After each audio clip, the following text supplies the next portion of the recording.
Alright, good morning folks. It is 9:05 in the morning on the 17th day of August. That is day 136. It's Thursday again. Tonight will be my 7th night sleeping in Bend. And I kind of wanted to catch you up because things have gotten just a little bit strange here. So yeah, last we spoke, it was day 133 and I was buttoning up all of my miles to get over to Santiam Pass. 253, 93.8 degrees. Made it back to Lauren's truck. Which is northbound mile 2001.9.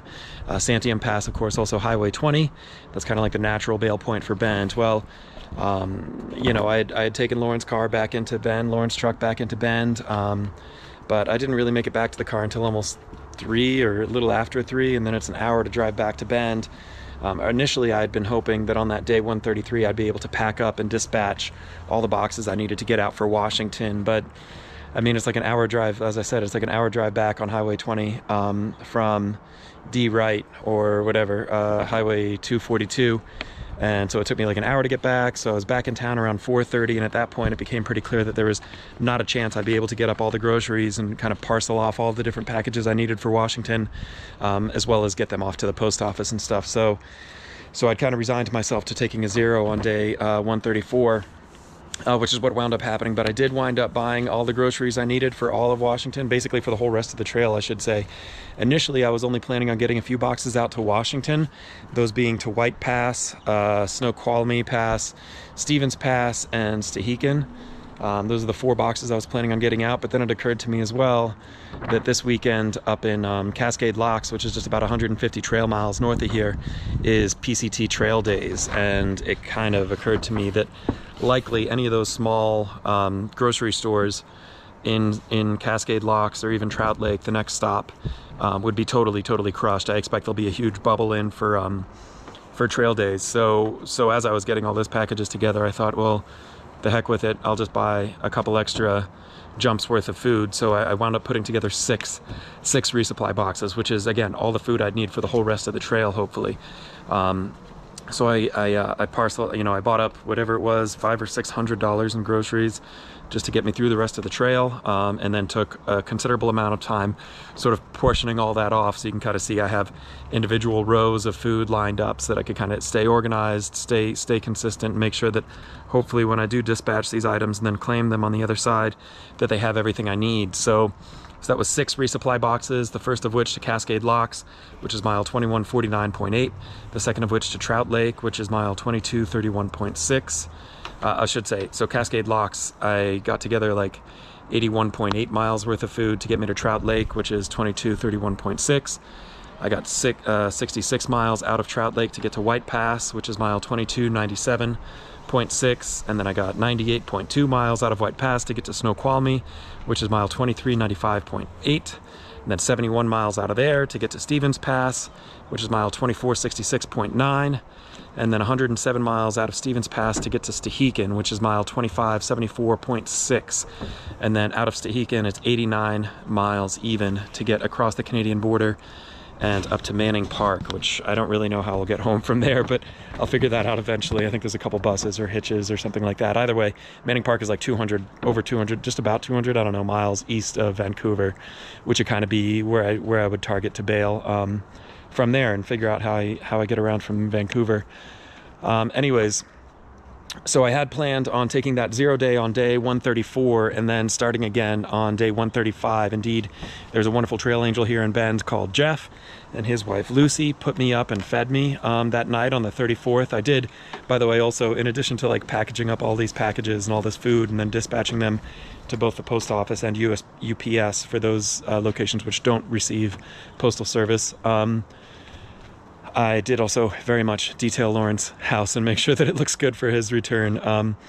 But yeah, on day 34, with Lauren's house all buttoned up, there was a trail angel who reached out, Jeff and Lucy, and they put me up over at theirs that night, day 34, with a promise to drive me up to the trailhead even before the sun comes up the next day on day 35. Well, yeah, so I went over and spent the night over at their place on day 135. and they fed me a great dinner. It was amazing. Jeff woke up super early and started making like breakfast burritos and pancakes. Had a great time having some breakfast with him, but word came in that the smoke was just absolutely abysmal here in Bend, and even worse over in Sisters. So yeah, I mean, the air quality was definitely, the air quality was definitely pushing up against sort of that hazardous range of particulate in the air. It was earlier, before it occurred to me to take a screenshot, it was up around like 400, whatever that means, somewhere around 400, and again, even a touch higher in Sisters, which is closer to the trail. And that's like beyond having an effect for just old and young people. That's into having an effect for everyone. So thought probably better to just sit out on day 135, kind of at Jeff's sort of recommendation. Again, I'm not super fluent in fire, but yeah, so sat out day 135, and as I said, today's 136. It's still pretty hazy. It's a little better than it was yesterday. It's a lot better than it was yesterday, but still definitely pretty smoky and hazy. So I'm thinking now the plan will be to get out tomorrow on day 137. There's just a ton of smoke, which is coming off several different fires. To the west of here, we have the Lookout Fire, which is about 4,200 acres. This is reporting as 0% contained. We also have the Bedrock Fire, which I mentioned a few days ago in a video. That one's up to like 26,000 acres now and reporting 20% contained, as well as a much smaller fire called the Wiley Fire, which is about 245 acres or so, reporting as 40% contained. So just all sorts of fires burning, but frankly, where I'm at dealing with smoke is scarcely the worst of it. I know that a huge section of the PCT is closed just a little south of here in Northern California, from Etna Summit, that is mile 1600.8, to the California-Oregon border, that's mile 1692.9. Yeah, there's a fire out there that's like 3,000 or 4,000 acres burning right now, and that's going to screw up a lot of southbounders, unfortunately. And then what I have to look forward to as well, the Blue Lake Fire burning up really near the Canadian border. That's about 215 acres, but growing and still reported as 0% contained.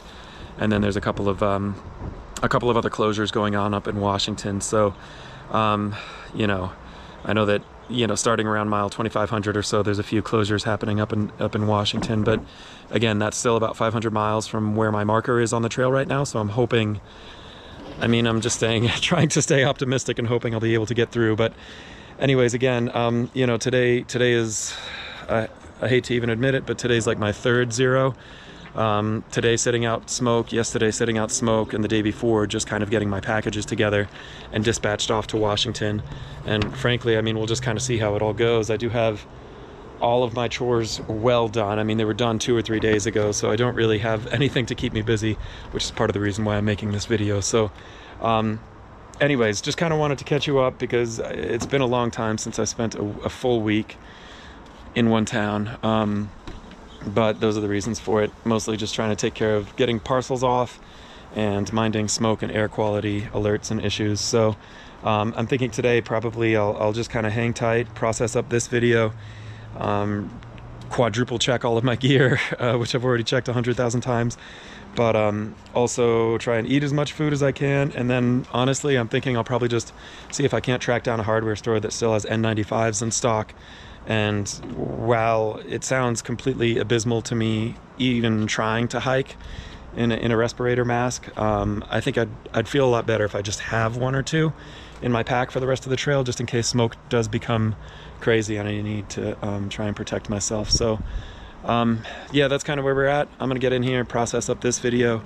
Hope you've enjoyed it, and we will be back to regular videos tomorrow. So I will talk to you then.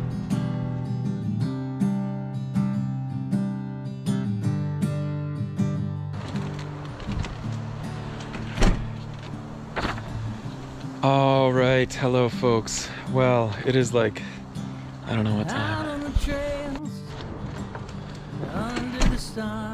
All right, hey folks, it is 5 past 9 on the morning of Thursday. I don't know the date. Watch the sun setting, slipped under the moon. All right, good morning folks. It is 5 past 9 on the morning of Thursday, the 17th of August, and I am still in Bend. This will be, let's see, my seventh night sleeping in Bend tonight, so thought I wanted to catch you up because things have gotten just a little bit strange over here. Yeah, so I got to Bend. Well, I should say I kind of buttoned up all of my miles getting up to walk to the rhythm of the traveling beat.